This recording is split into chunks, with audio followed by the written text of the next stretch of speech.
হাটহাজারী জোবরা বৌদ্ধপল্লী উন্নয়ন সমিতির উদ্যোগেই ছোট পরিসরে অনুষ্ঠিত হয়েছে বাঙালিদের প্রাণের উৎসব পহেলা বৈশাখ।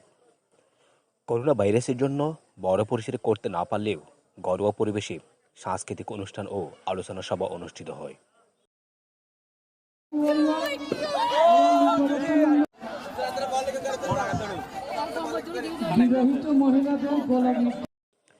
দুই দিন ব্যাপী এই অনুষ্ঠানে ছিল খেলাধুলা, নাচ, গান, কৌতুক, যেমন খুশি তেমন স্বাদ সহ নানা আয়োজন। আয়োজকরা জানায়, করোনায় এবারের অনুষ্ঠান কিছুটা ছোট আকারে পালিত হয়েছে, তবে যদি পরবর্তী বছর করোনা পরিস্থিতি স্বাভাবিক হয়, বড় পরিসরে অনুষ্ঠিত হবে এই গ্রামীণ উৎসব।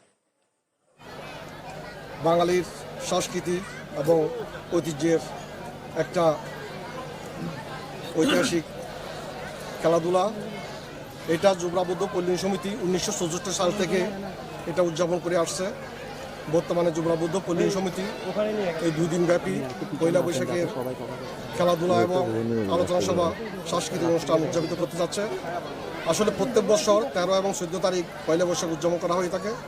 14 তারিখ সরকার কর্তৃক করোনা ভাইরাসের কারণে লকডাউন দেওয়ায় একদিন আগে অর্থাৎ 12-13 তারিখ এটা অনুষ্ঠিত হচ্ছে। গতকাল 1964 সালে রেজিস্ট্রেশন হয়েছে।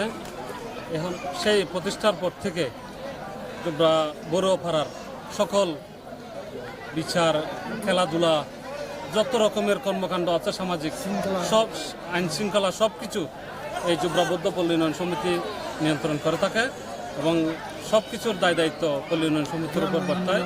আমাদের এই জোবরা বৌদ্ধ পল্লী উন্নয়ন সমিতি রাজনৈতিক সংগঠন, সামাজিক যত রকমের কর্মকাণ্ড আছে সব এই আমাদের গ্রামের জোবরা বৌদ্ধ পল্লী উন্নয়ন সমিতি নেতৃত্ব দিয়ে থাকে। খেলাধুলার পাশাপাশি এটা কী ধরনের ভূমিকা রাখছে এলাকার মধ্যে? জোবরা বৌদ্ধ পল্লী উন্নয়ন সমিতি 1964 সালে গঠিত হয়।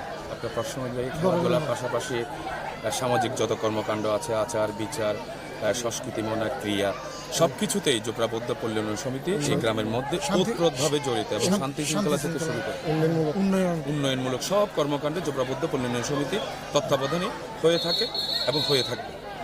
ধন্যবাদ। পরম পূজনীয় সিদ্ধিপুরুষ গৌর গোবিন্দ ঠাকুরের সার্বজনীন স্মৃতি মন্দিরের সাধারণ সম্পাদক প্রত্যয় টিভির মঙ্গল কামনা করেই বলেন, ছেলে মেয়েদের যে আনন্দ উল্লাসের খেলাধুলার মধ্যে ওনারা এসেছেন এবং শান্তশিষ্টভাবে যে তারা কার্যক্রম চালা যাচ্ছে, প্রত্যেক টিভির অবশ্যই আমি উন্নতি কামনা করি। আমি এই মন্দিরের একজন সেক্রেটারি হিসাবে তাদেরকে আমি দোয়া করতেছি, তাদের এই টিভি যাতে আরও সামনের দিকে অগ্রসর হয় এটা কামনা করছি। ধন্যবাদ। পরিশেষে বিভিন্ন ইভেন্টে বিজয়ীদের মাঝে পুরস্কার বিতরণ করা হয়। নিউজ ডেস্ক, প্রত্যয় টিভি।